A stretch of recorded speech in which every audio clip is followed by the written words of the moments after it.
Today is Saturday, August 20th, 2022. It is also day 398 of data science. And today I'm not really going to do anything. I think I'm just going to spend some time learning because I haven't actually learned anything new in a few days. So, I'm really interested in creating data sets and just generating random data sets because I've been on Kaggle sometimes and I just can't find the exact data set that I want. So yeah, so I kind of want to explore on how to just generate random data sets. So the first one they do is a normal distribution, which they don't even show the code for. I'm like over here on Geeks for Geeks. And I know how to do that. That's the normal distribution. But I found it interesting that they used like the scatter from Matplotlib, and I could see another like visualization or another version of the same thing of the normal distribution, which makes sense because we know that the normal distribution is centered right at the mean. And if over here the mean is 0.5, I see over here that all of the data points are around the mean 0.5, which was a really cool way of looking at it. And I've never even thought of like visualizing this with Python. So I guess that's what I'm going to do. So I'll first need some data. Um and I'm going to try to see if I could do it with the way that I've been doing it first. So in order to do that, I'll import numpy as np, and then I'll import matplotlib .pyplot as plt. And then finally from scipy.stats, I'll import norm because that's going to be the normal function that I'm going to use. And then at the end of the day, I'm going to do plt.plot just to plot the normal distribution. And that's going to plot obviously x values and y values, which I'm going to define in a few seconds. So my x values, if you run that, it's going to give you an error because I have nothing set as my x values and y values. So my x values in my normal distribution is just going to be numbers, right? So it's going to be my x-axis. And I don't really have data, so I'm gonna have to create my own. And the way I'll do this is by doing np.linspace. And so linspace is a numpy function that takes in three parameters. So the first one being your starting point, the last one being, no, I'm sorry, the middle one being your ending point where you end, and then the last one being the points that you have in between those. So if let's say I want my mean to be like, I don't know, 20, and then I can have my standard deviation be, let's say, 4, and I want to, let's say, like a normal distribution usually is graphed like not three distributions, excuse me, three standard deviations like before and after the mean. So I'll do that. So I'll do from the mean to the left of the mean, I'm going to do 3 times the standard deviation. And then the second point would be after the mean would be 3 times the standard deviation as well. And then I'm just going to put 1000 values in between. And that's going to just return, honestly, if I just run this by itself, it's going to return an array of blah, blah, blah. It's because I haven't run that, but it's going to give me an error. Okay. Um, mean is not defined, blah, blah, blah. I literally set it equal over here. Hold up. Let me just bring that down here. Run that. Okay, beautiful. So it's giving me an array of a number, right, that starts from 8. So 8 basically is 3 times the standard deviation to the left of the mean. And then the last one would be 3 times the standard deviation to the right of the mean. So it would be 20 plus 3 times, what was the standard deviation? So it's 32, but the standard deviation was what did I say, 4? So it would be just 20 plus 3 times 4, so 12. So it would be 20 plus 12, which is 32, right? So that's what that means. So that's what I'm kind of just using over here. And then for the y values, I'm going to get, if it's a normal distribution, you're thinking, okay, the normal distribution kind of calculates the density, right? So at each point you have the density, or you have, the certain like proportion and etc. So because it's calculating the density, I'm going to need a function that calculates the density for all of my x values. And so luckily for me, I have not np, I have norm dot pdf, which is the probability density function that just calculates the density of whatever values I put in here. So I can pass in an array, so x values, and then it's going to ask me for a few more variables or parameters. Is one is going to be loc and the other one is scale. So loc is literally just the mean and scale is the standard deviation. And to remember that, I always just think, okay, well, s scale starts with s, so then it's going to be the standard deviation, and then the one that's left is just mean. And now if I run that, it gives me the normal distribution, which is pretty cool. So that's good, right? But then I also want to, let me just delete this. Now that I have the normal distribution, I see that, right, it's centered at the mean, which is 20, and it deviates 4 units, right, from the mean, or each data point deviates 4 units from the mean. But here's the thing, I kind of want to explore this scatter thing. So if I were to just do plt dot scatter, and then do x values, y values, I'm pretty sure I would see a similar graph where all the points are centered around the value 20. So let's see if this works over here. Here's the thing, isn't that great? So that's interesting because over here they use plt.scatter, and then over here they use np.random.normal. Interesting. So I wonder, so what would be the issue here? This is where the learning comes in. Okay, so they have np.random.seed and then define x coordinates, blah, blah, because this is a different way of doing the normal distribution. So maybe I should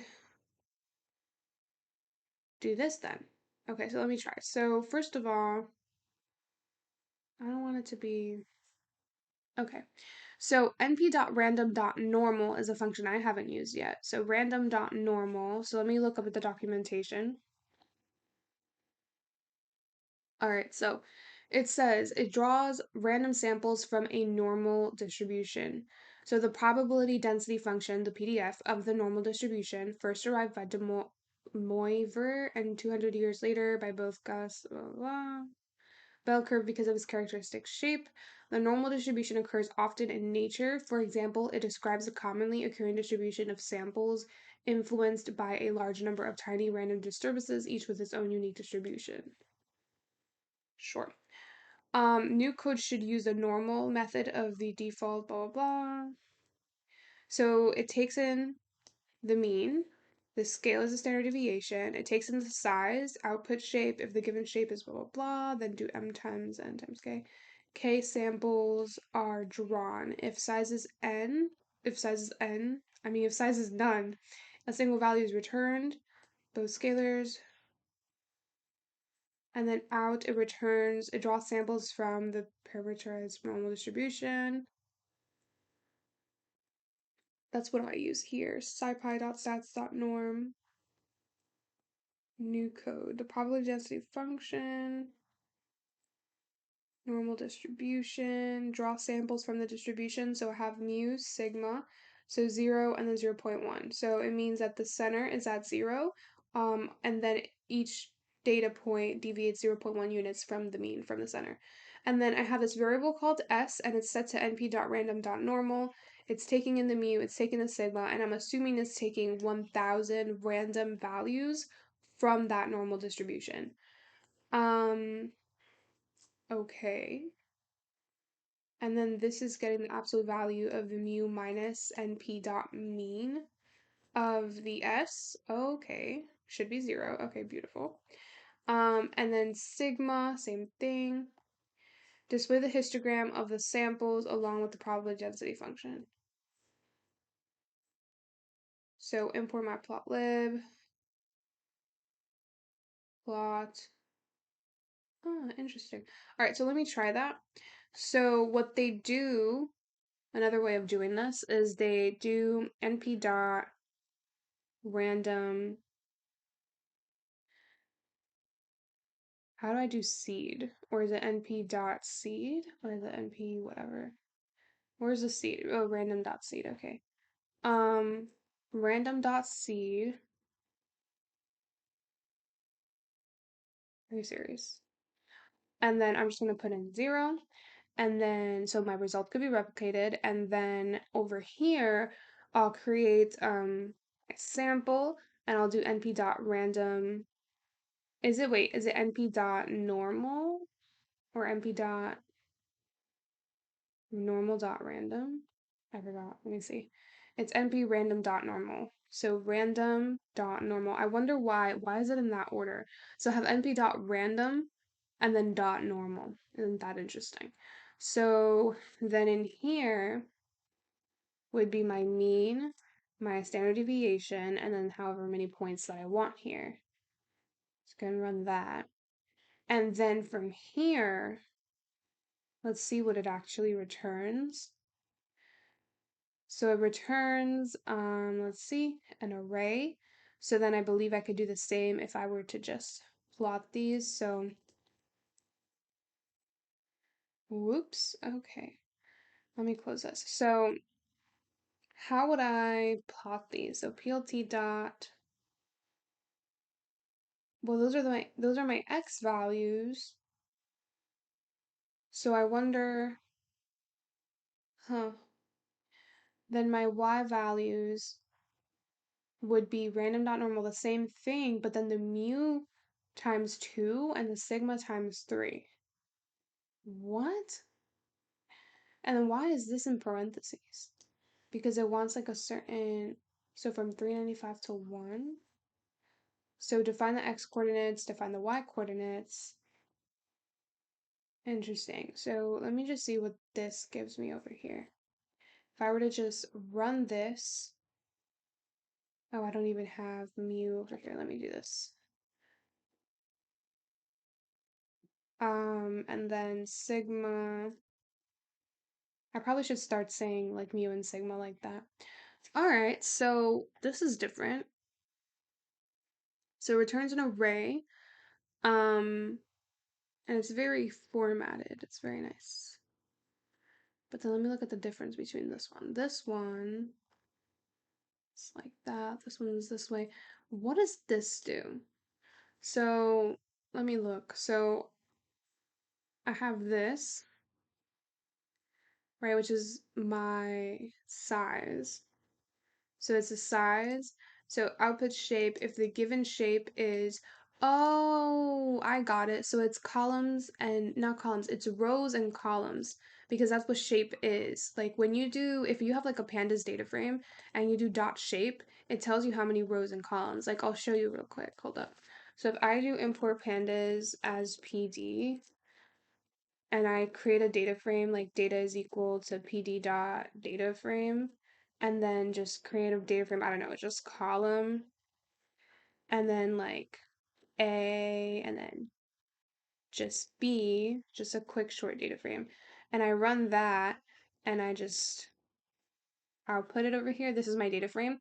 If I do data dot shape, I'm able to see the amount of columns and rows. Oops. That there are. And so that's what it's referring to, like the shape. So you'll notice that it's one column and then two rows. So it's two and then one. So that's the same thing over here. So it's saying for over here, it's 395 columns and then one row, which makes sense because when I outputted that into the into what do you call it, the into the Google Colab, you saw that, I'll do it again actually, you saw that it was a nice, very formatted. It was like one column.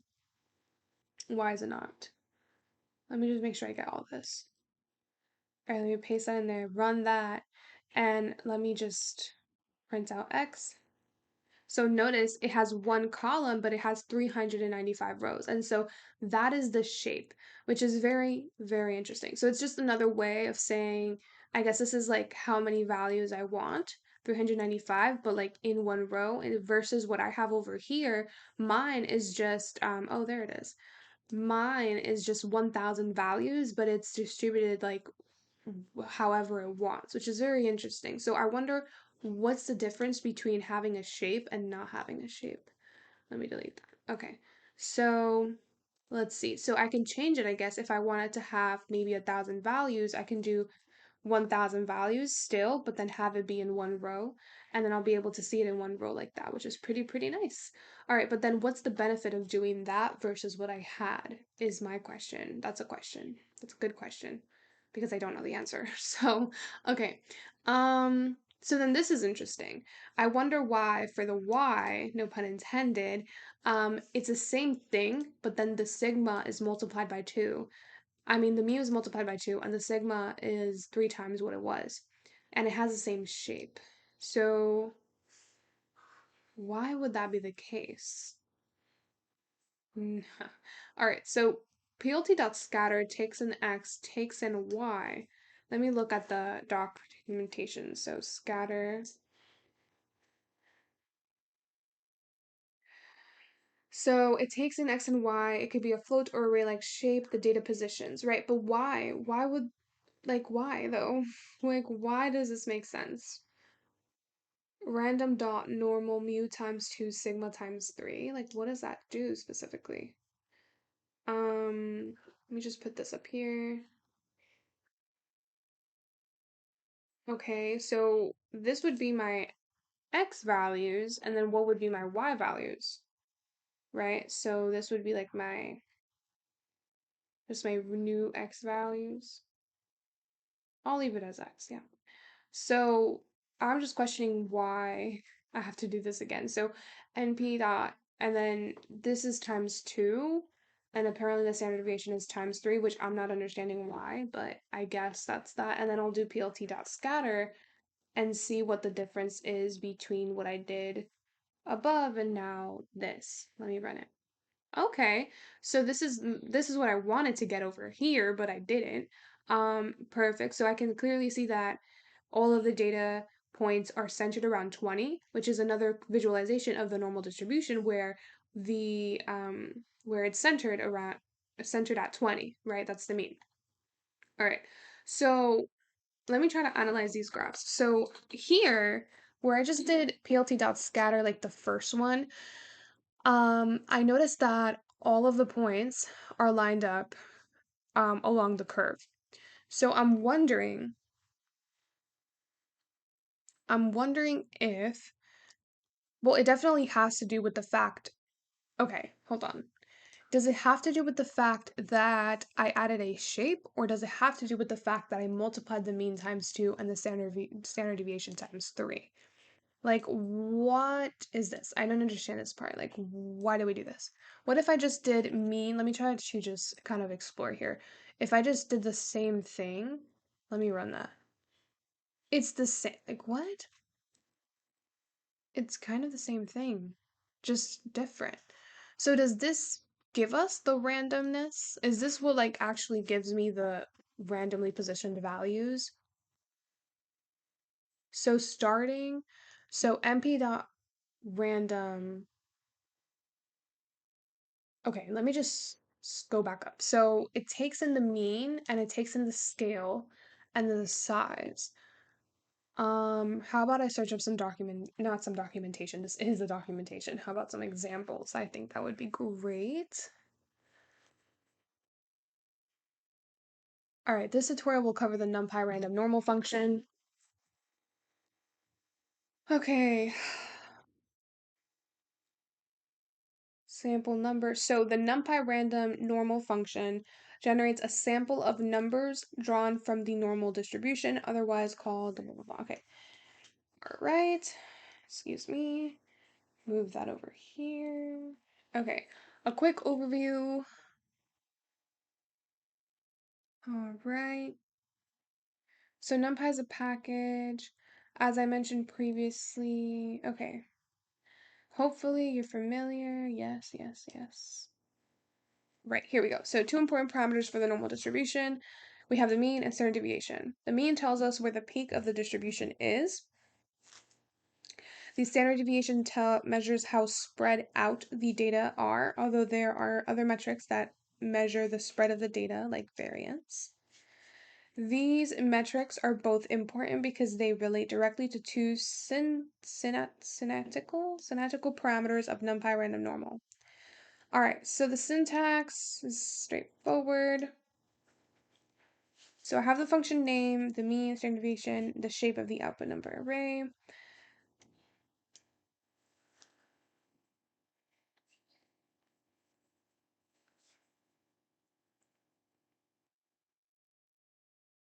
Right. So the loc parameter controls the mean of the output data. This parameter defaults to 0, so if you don't use this parameter to specify the mean of the distribution, the mean will be at 0. Oh, well, that's interesting, because when I was like doing the standard normal distribution, I manually put in those values, but knowing that, then I can just not do that. Hold up, let me try that real quick. So if I were to just do do a normal distribution with it, which is just like this, honestly, and get rid of these, would it just give me a normal distribution?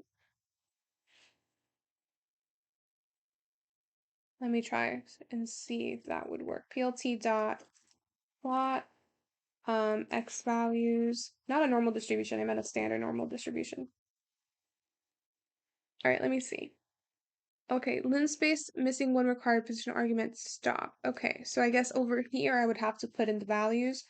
Well, obviously that's linspace. I forgot about that part. So, what did I put here? So mean. So was the mean minus 3 times the standard deviation, and then it stops the mean plus 3 times the standard deviation. All right, let me see now. Interesting. So norm PDF. So I do have to put in those values. What if the standard deviation is? Oh, it's because, hold up. The mean. Oh no, wait. 3 times the standard deviation. And I would have to put the mean over here. Let's say it's 0, and then the standard deviation is 1. And run that. Oh, there we go. That's what I wanted to see. Okay, so that's interesting. So because usually I would just have to specify loc, right, and set it to mean if it's like gonna be 0. But now I know that by default it's 0, so I don't have to do that if I'm going to just do a standard normal distribution, which is pretty cool. But I would have to do it over here, right, to get the starting point and the end point, unless I want to do math in my head, which that's not gonna happen. But that's another thing I learned today, so that's great. All right, back to the thing. So the scale parameter, yes, yes. Okay, by default set to 1, perfect. The size parameter controls the size and the shape of the output. So remember the output will be a Numpy array. Numpy arrays can be one-dimensional, blah, blah, blah. This might be confusing. Okay, the argument that you provide to the size parameter will dictate the size and the shape of the output array. If you provide a single integer x, np dot blah, blah, blah, whatever array. You can also specify a more complex output. For example, if you specify size to 3, np-random will produce a numpy with 2 rows and 3 columns. It will be filled with numbers drawn from a random normal distribution. Keep in mind that you can create output arrays with more than 2 dimensions, but in the interest of simplicity, I will leave that to another tutorial. How to use blah, blah, blah. Okay, let me go down. So basically, let's see. So dot normal 1. So usually with the normal would be loc would be, let's see. I would also have to put in, if I do random dot normal, I put in the mean, the standard deviation, and then the size. So they're only putting in the size, right? Because that's all they want, one number. So, right, okay. Draw 5 numbers from the normal distribution. Okay, create a 2-dimensional NumPy array of normally distributed values. Now we will create a 2-dimensional array. To do this, we need to provide a tuple of values to the size parameter. Okay, so random seed, normal, so that gets me 2,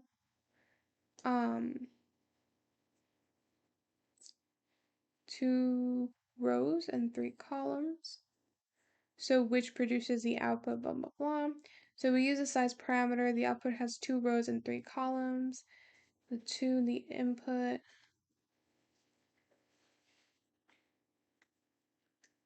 Specific mean. All right, but I want to know, like, what's the... No. What's, like, the effect of it, of, like, doing this for matplotlib graph? No. Okay, let me go back.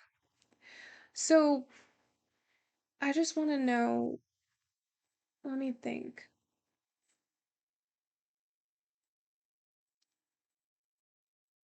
All right.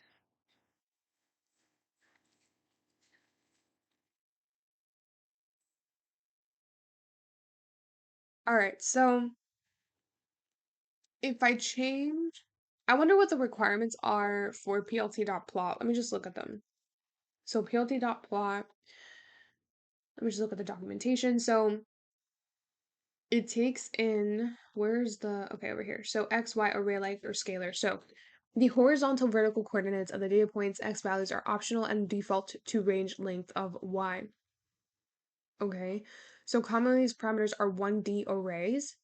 They can also be scalars or two-dimensional. In that case, the columns represent separate data sets. These arguments cannot be passed as keywords. So I think this is why it wasn't working, because for me, I had multiple columns, and it's saying over here, well, first of all, does 1D array mean one column? Like, let me Google that.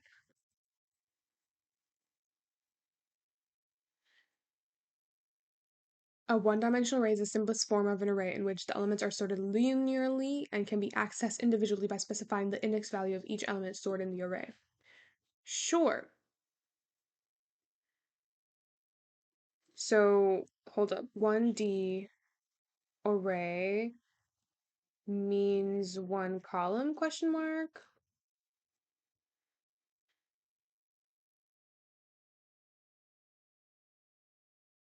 All right. Right, that's what I meant. Right, okay. So, right. But then in which way is it going? Okay. So one dimensional array is a list of the variable of similar data types. It allows random access, and all the elements can be accessed with the help of their index. The size of the array is fixed for a dynamically sized array, blah, blah, blah, blah. That's 1D array. Okay, but then for me, that's not a 1D array. I had a column. Could an array be both? Well, I believe it's the same thing, right? This means that it's like three things. Okay, so I'm assuming it's just like one, I guess like one straight column or row.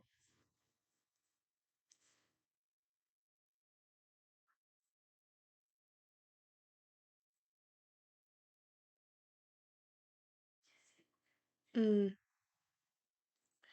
well, I guess. So, but for me though, when I got up here, I know that I just put in 1000, but wait, this is not even my own thing. Hold up.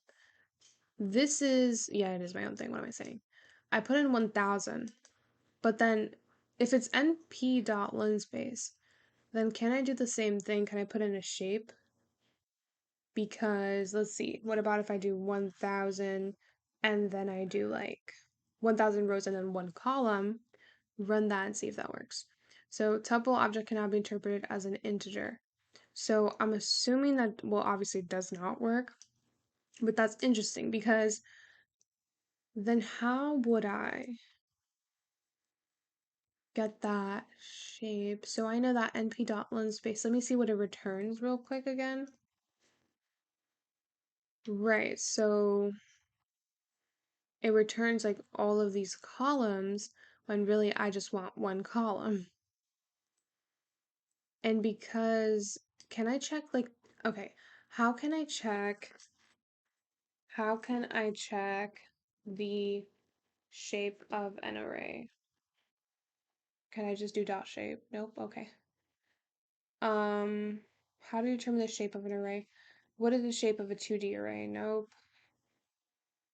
numpy.shape array name. I could do that. Okay, great. So I'll do that then. So I'll do let me delete this and go here and just run this and then just do np.shape. And then for me, the array are the x values. Run that. 1000, interesting, but that's the thing. How do we specify how many rows, not how many rows, how many columns we want, or do we not specify how many columns we want? So np.linspace returns an array, but what type of an array? So it returns what happened. Okay. Returns evenly spaced numbers over specified interval, returns num, blah, blah, blah. Start array like, what is a return? So returns some sample an array. There are num equally spaced samples in the closed interval or the half open interval, depending on whether the open is true or false, and then a step. Okay. So I can't give a shape to linspace. So it returns an ND array. Like, what does that even mean? What dimensional array does np.linspace return? Nope. Nope. Creating arrays or to numpy linspace. So I can do that. So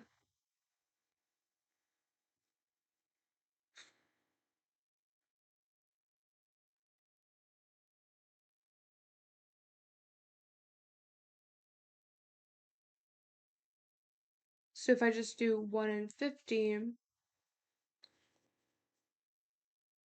which would be numbers from 1 and 50. Okay. Let's see how you can use a num parameter. So the num is equal to 10, so then 10 numbers only from 1 and 50. So that's like the size that I always call. So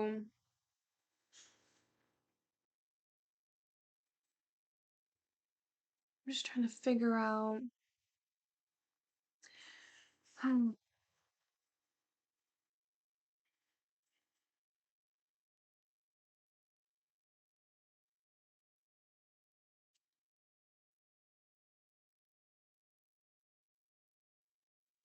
Okay, hold up. So my question is, right?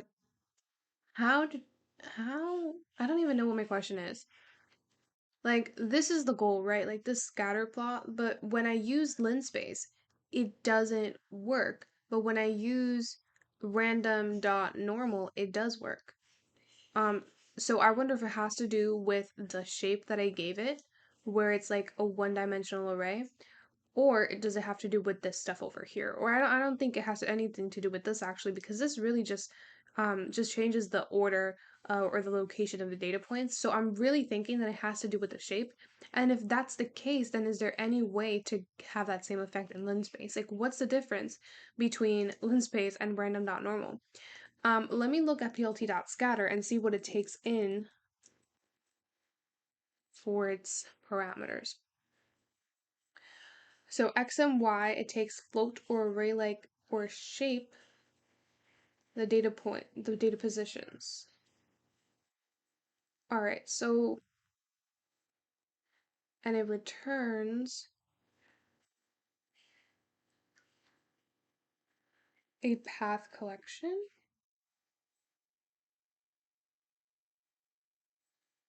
The path that will make up the collection. Your factor. What the? Okay, I'm not even gonna get into that. Um,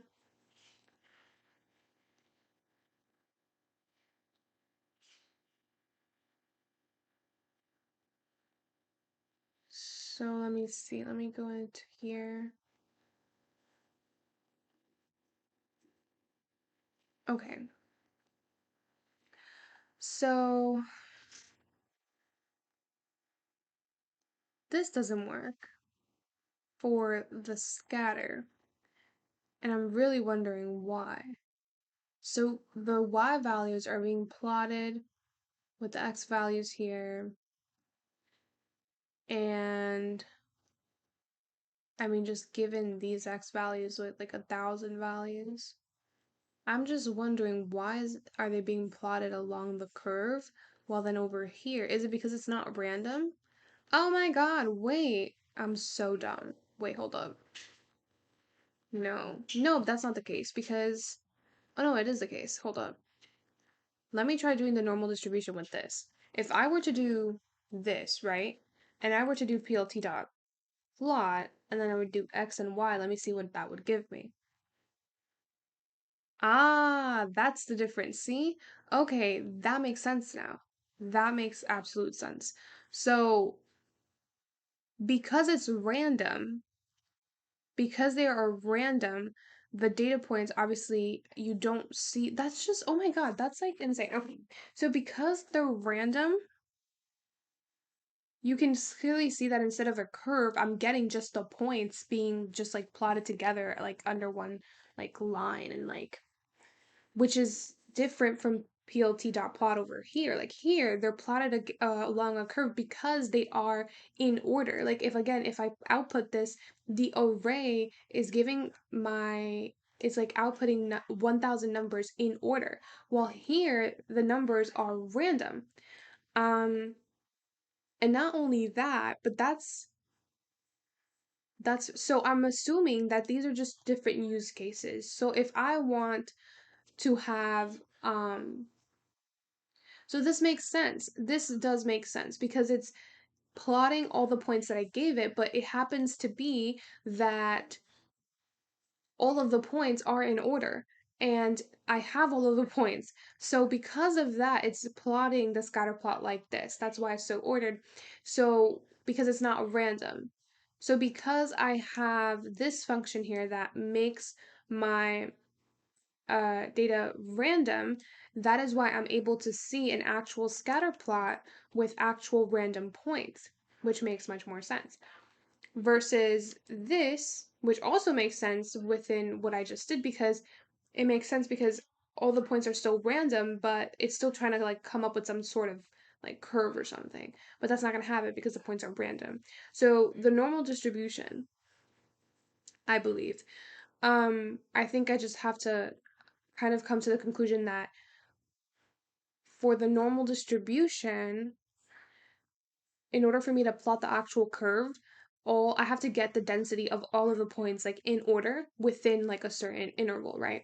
While if I want to plot like a scatter plot, it wouldn't make sense to plot the scatter plot of a normal distribution because then it would look literally like this.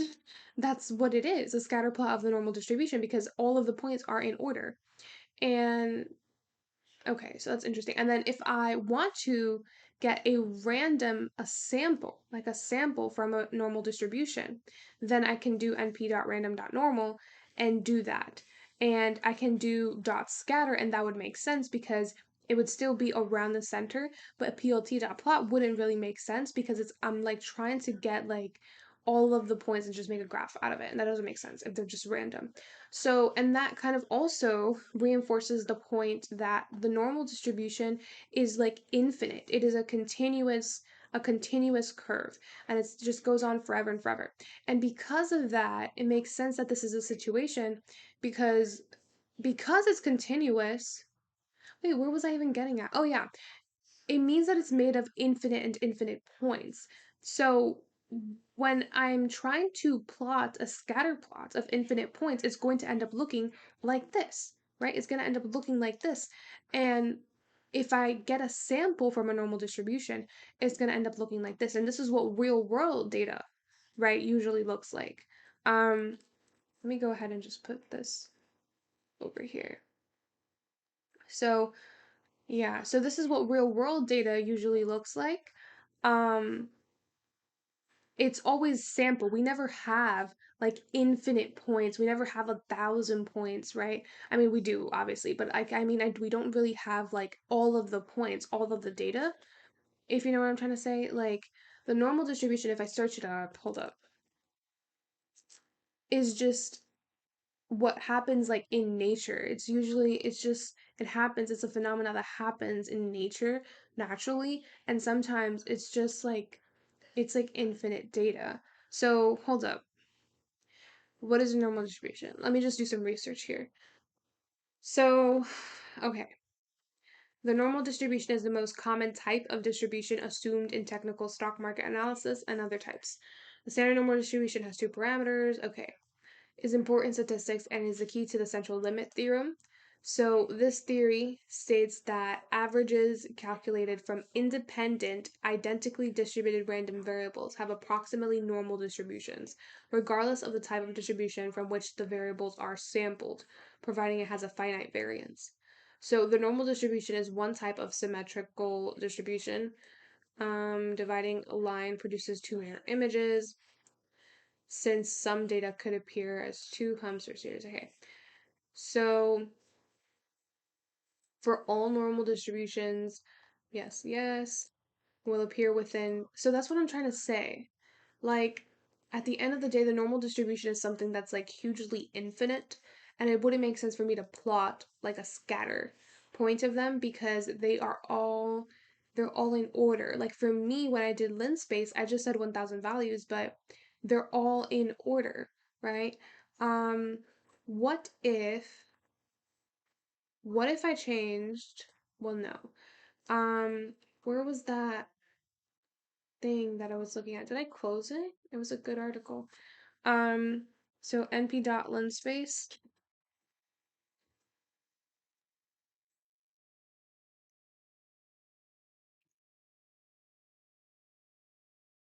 Hmm, was this one. All right, so I wonder if I just change the amount that I want in between.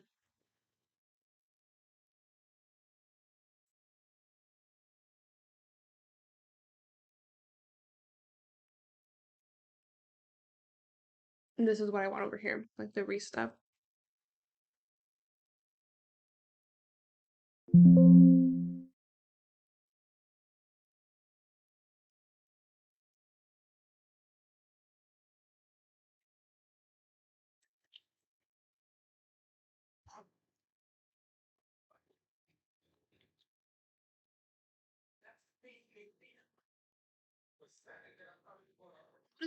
What does this even mean?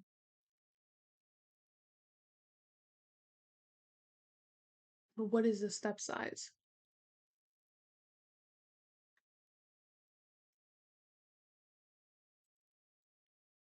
Oh,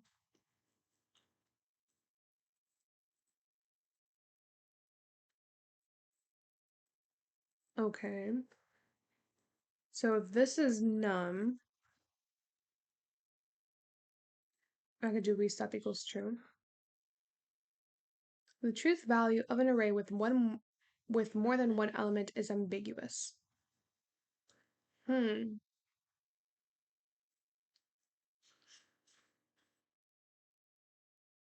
interesting.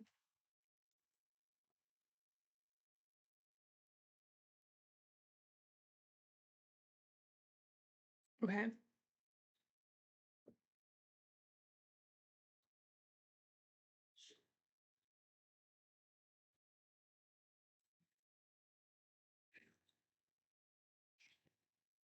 I want more of the concept than the math side of the normal distribution right now.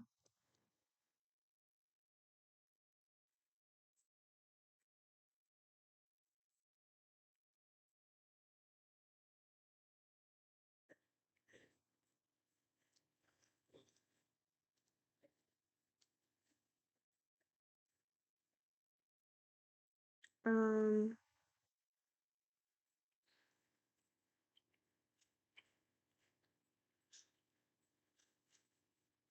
oh, this is what I mean. Yes, this is the thing. The central limit theorem. So the central limit theorem, or CLT, is basically saying if the sample is large enough, then the average of the samples the average of these many samples will be normally distributed. regardless of the distribution of the original data. So basically, if any sample in anything is large enough, it could be normally distributed. And I believe there's something called the law of large numbers.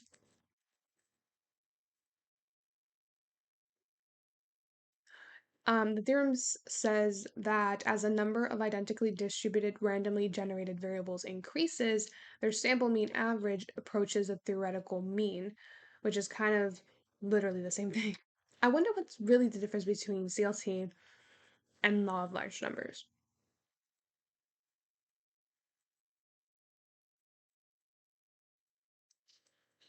A large number of times, the average result will be closer to the expected value of 3.5. Why would that?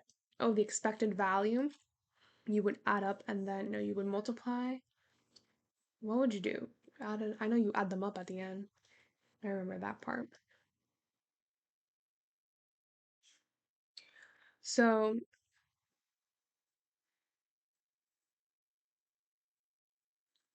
let's see. Just thinking out loud.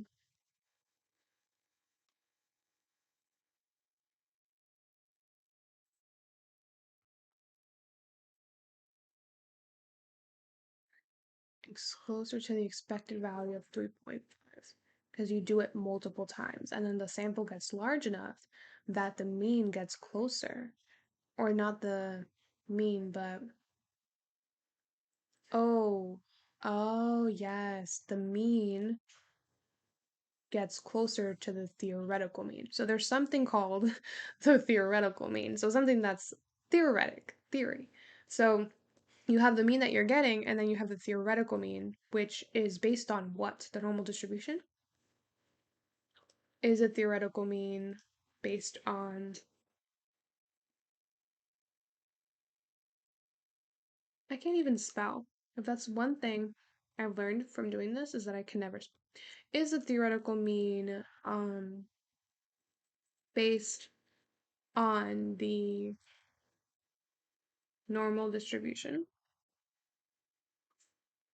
A theoretical distribution. The normal distribution is a theoretical distribution of values. It is often called the bell curve because the visual representation of the distribution resembles the shape of a bell, because it frequency distributes is derived from a formula rather than the observation of actual data. Okay. A distribution that is derived from certain principles or assumptions by logical and mathematical reasoning. Nope. Let's see.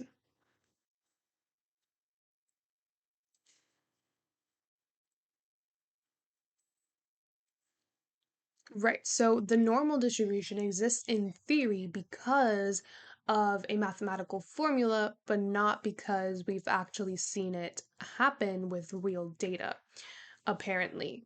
Um, and we claim that um, we claim that if many samples, like identical with identical, practices and whatnot, were conducted of a certain event, um, or a certain action, if many samples were conducted of that such event or whatever, those the mean or the average of whatever you're conducting, like the dice example.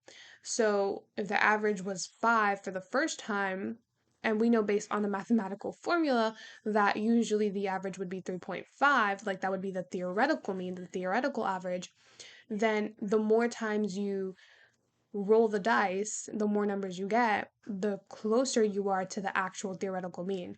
So, which I believe has a connection to the normal distribution, because if the normal distribution is just a theoretical distribution that is based on the fact of many samples, and the more samples that I have, the closer that I am to the average, that just makes sense in connection with the theoretical mean, right? So I'm just really trying to kind of figure the relationship. Hold up. Okay. What is the normal curve? Is that it makes a pass central limit theorem, which states that for a sufficiently large number of samples, the mean of these many samples will be normally distributed regardless of the distribution of the original data or events. The mean of these varying of these many of what of the mean of these many samples will be normally distributed. Wouldn't the data, I find it interesting that it says the mean will be normally distributed. How about why is it the mean and not the data? Why doesn't it say the data of these many samples will be normally distributed? Oh no, that doesn't make sense. Oh, it does make sense. Right. So that's what it's saying. So like when you throw the dice, you get an average each time you throw the dice, each time you conduct um the dice roll, right? And so that average, the more you do it, the more samples you take, you have more and more samples. And if those averages are, they become a large number of averages, a large number of samples, then the average of these many samples will be normally distributed, which would be basically normally closer to the theoretical mean. Interesting. Maybe that's what it's trying to say. I'm trying to figure this out, bro. Okay. Let me see.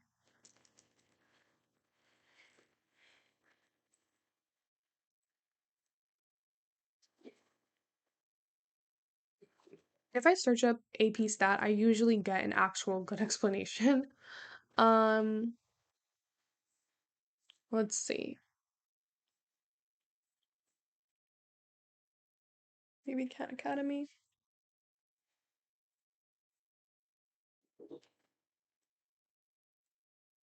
No.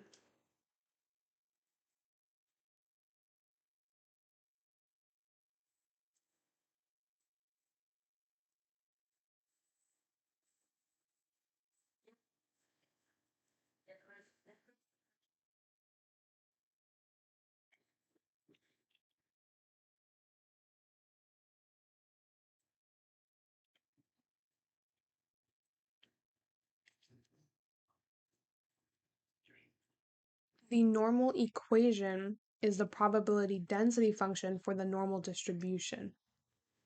What? Let me read that again. The normal distribution is defined by the following equation. So this is it, and it's called the normal equation. The value of the random variable y is this. So this is the normal equation. And x is a normal random variable. Mu is the mean. Sigma. Okay, that's basically what I did in Python. Um, Okay, so the random variable x in the normal equation is called a normal random variable. So for me, that would end up being this would be my normal random variable, but it's an array. I mean, it's a list of numbers. So I guess but it's not random though. It's not random variables. Like for me, it's literally in order, like in order. Um, Hold up. Where is it? I'm lost right now. Okay. The normal equation is a probability density function, right? Which I did also over here. The probability density function PDF, right? Norm.pdf. And I got the probability density of all of the x values. And again, it says that it's the probability density function for the normal distribution. So then I have the normal curve. The graph of the normal distribution depends on two factors, the mean and standard deviation. Okay. It's a continuous probability distribution. This has several implications for probability. The total area under the normal curve is equal to 1. The probability that a normal random variable x equals any particular value is 0. The probability of x that x is greater than a, blah, blah, blah.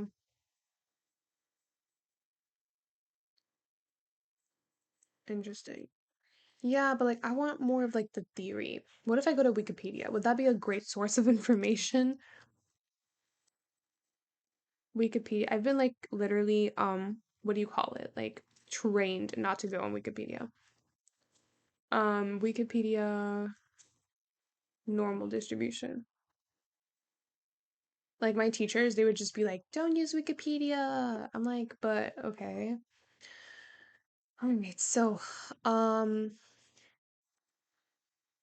Can I just get like conversations of it? I would love to just not read like academic. I just want to like read conversations that people have. I doubt people have conversations day to day about a normal distribution, but I would just love to hear them. I would love to read them because I just want like less of this, more of like history and more of like discovery and like how did they get here? You know? That would be great. Occurrence and applications, computational methods. Interesting. Let's see over here. The occurrence of a normal distribution in practical problems can be loosely classified into four categories: exactly normal distributions, approximately normal, I remember that one, is justified by the central limit theorem. Oh, this is like where significant, not what do you call it? Inference tests come in? Inferential tests? I don't even know. Distributions modeled as normal, so transforming, right? Transforming data, which I did in the linear regression part of my stat class. The normal distribution being the distribution with maximum entropy for a given mean and variance, and then regression problems. Oh, well, I guess this is the linear regression stuff.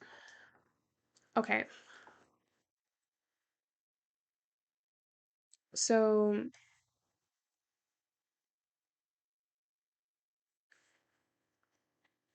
okay. That's really nice. Oh, nope, do not want to go into that. Ooh, binomial. Oh, yes. I remember that. Um,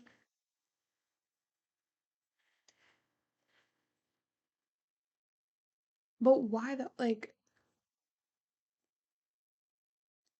can be generated, blah blah blah.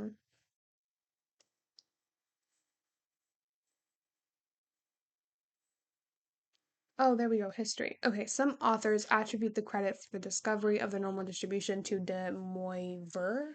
Ver? I don't even know. All right.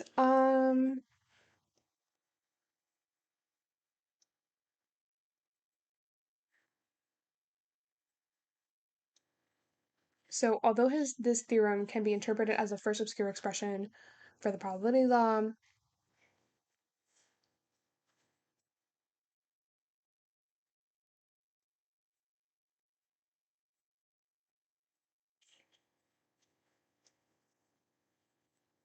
no way. The method of maximum likelihood.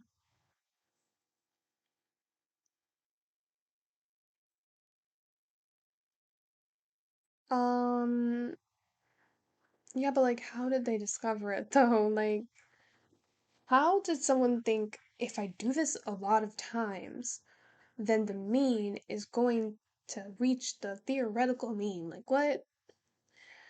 How about the discovery of the what? Oh my god, of the normal distribution.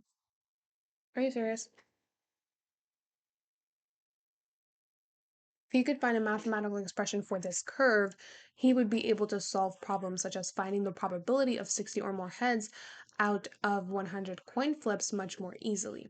Let me think about this sentence. So someone just looked at a curve and was like, if I find a mathematical expression for this curve, then I could figure this out. Like, how did they know that was even possible? Like, what? He would be able to solve problems such as finding the probability of 60 or more heads out of 100 coin flips much more easily. So, why would that be the case? So, if, same thing, if I flip a coin, right, and like, let's say my theoretical average, really, yeah, the theoretical average is 0.5, it's 50%, right? So, theoretically, you would have a 50-50 chance, not chance, probability, excuse me. My stat teacher, oh my gosh, she has such a thing against the word chance. I'm like, my teacher's really like, no Wikipedia, no chance. Like, okay. How about this? Let me think. Okay. So if I flip the coin, the probability of heads and tails is 50% point blank. So that's like the theoretical probability. That's like common sense, right? Or would it be the theoretical probability? So my question is, if I flip a coin, like let's say I flip it two times, well, not two times, well, yeah, two times, maybe no, maybe five times, and it turns out that I have a higher average of flipping heads than I do tails, right? Um, or just a higher probability of flipping heads than I did tails or whatever, then like literally that's not close to the theoretical average of 50-50, right? Because obviously I have like like 80-20, like 80% heads, 20% tails. And that's not close to the theoretical average. So the idea of the central limit theorem, or more like the law of large numbers, is that the more coins I flip and the more times I try it and the more samples that I have, the closer that average gets to be 50-50. So then the more coins I flip, the more I'm going to get 50% heads, 50% tails. And I believe that's the idea of the normal distribution. That I could, well, at least that's the idea of the central limit theorem, that the more samples that I take, the more coins that I flip, the closer I am to the theoretical mean of 50-50. That's where I'm getting at, I think. So, but then really, the central limit theorem has to do with the normal distribution. But my question is, the law of large numbers, what's the correlation between the law of large number um and the normal distribution? Like, is it not the same thing, like the central limit theorem and the law of large numbers? Like, what's the difference? Because they're named different things, so that means they maybe be different things. Um, so that's a question I have. And then let me think.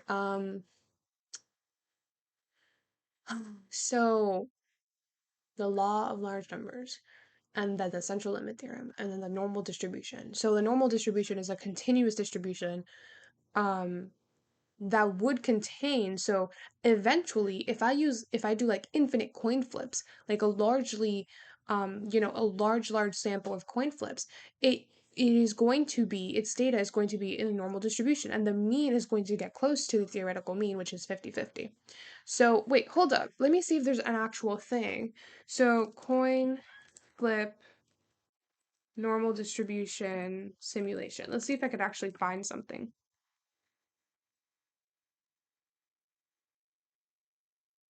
Is there an actual thing that I can do? Nope, that's the wrong thing. Is that I want like a game.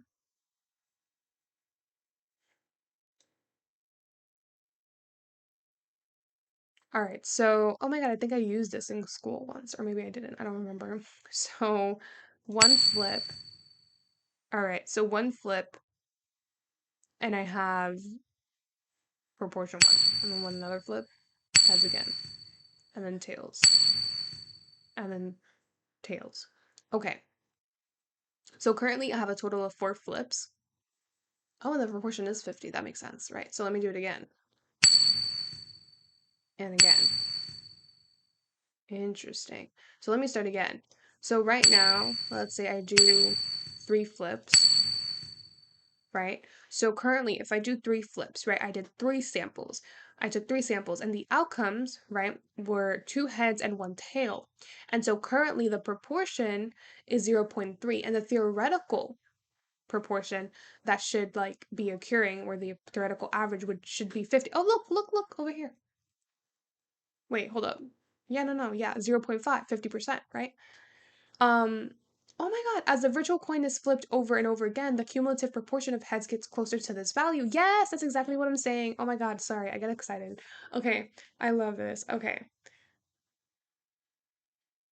Exactly. Yes, this is perfect. I'm gonna save this. So, yeah, so I'm basically flipping it, right? And then right now with a really few samples, like theoretically, let's just say that 10 samples are like large samples, like let's just pretend that is. But right now I have a few samples and the proportion is 0.3, but I know for a fact that the theoretical proportion is 50%. Like logically, it makes sense that I would have a 50% probability of getting heads and a 50% of getting tails. And so the more that I flip now, let's say I put like one flip more and another flip, now it's 0.5, and then it's 0.4, and then 0.3 again, and then 0.2, and then I would just keep doing that and doing it again and doing it again. But the moment I do, let's say like 1,000 flips, and then 1,000 more, and 1,000 more, and 1,000 more, notice how it's literally getting closer to 0.5, like 50%.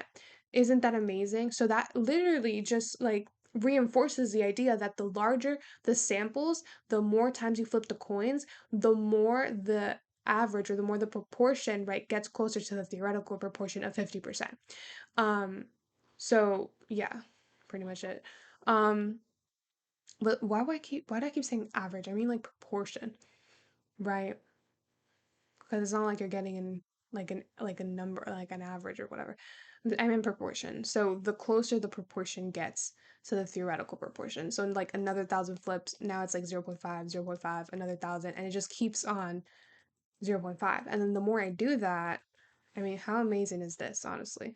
I wish I could get the data then. Oh my God, I wish I could get the data so I could like um so I could like graph a normal distribution. Is there any way to get the data? I don't think so, right? No. But like this is amazing. But yeah. So see 12,105 data points and there's a lot. So that's like a large sample and the proportion is closer to the theoretical proportion of 0.5.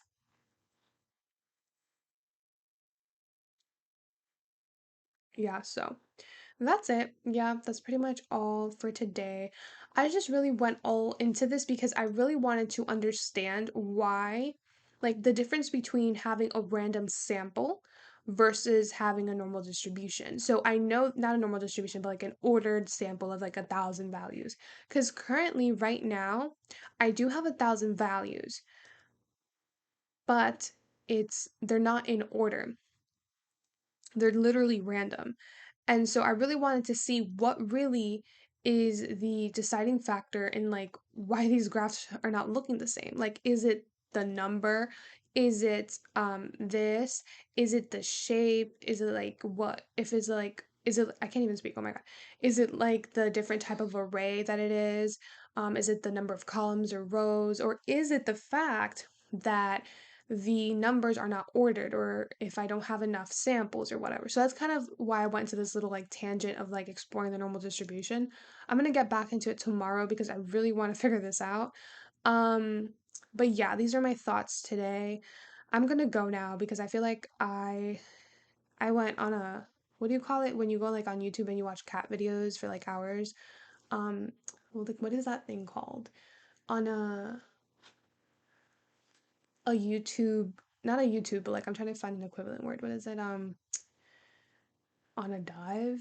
Oh, a black hole or something. I don't know, something like that. You know what I mean? Like I just went too deep into searching for this, but um, yeah, I think I'm gonna end it here. I did manage to plot the normal distribution though, but with another function, which is np.random.normal, which is pretty cool. So that's really nice. That was kind of the idea to have it centered around the mean. I believe that maybe what I'll do is I think I'm gonna make this. I'm gonna try to make this as a project someday. Um, so I could like plot the data actually. So I'll do that. I'm just gonna link everything now, but yeah, that's it for today. I'm gonna go now. Bye.